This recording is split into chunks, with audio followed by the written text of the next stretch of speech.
আগে বাচ্চাদের মতো কত খেলাধুলা করতাম, এখন বড় হয়ে গেছি। সংসার, স্বামী, সংসার সব নিয়ে এখন বিজি। ছোটবেলাটাই ভালো ছিল, শৈশবকাল। আর এখন শুধু সারাক্ষণ থালা বাসন মাজা, আর বাচ্চা সামলাও। এই মেয়েদের জীবন। ছোটবেলার দিন আসলেই ভোলার মতো না। কেন যে বড় হলাম, বড় না হয়ে ছোট থাকতাম, ভালোই হতো। এটাই তো নিয়ম মনে হয় লাইফের, জীবনের নিয়মটাই এরকম।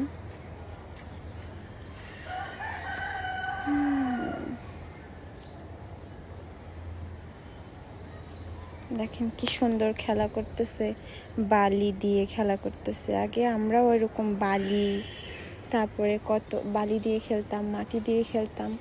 আগে কত খেলা খেলতাম। আর এখনকার বাচ্চারা তো সেরকম খেলেই না। ঢাকা শহরে আসলে বাচ্চারা তেমন কিছু খেলেও না, তারা জানেও না কিভাবে খেলতে হয়। আমাদের টাইমে আমরা কত কিছু খেলতাম, গোল্লা স্যুট, তারপর হচ্ছে মার্বেল। আমার ছোটবেলা তো মার্বেল দিয়েই পার করছি। ছোটবেলায় খুবই মার্বেল খেলতাম। তারপরে আরও কত কি, ফুটবল খেলতাম, ব্যাডমিন্টন, তারপরে আরও কি, জুতা চোর, মাংস কাড়াকাড়ি, আরও কত কি। ছোটবেলায় ভালো ছিল।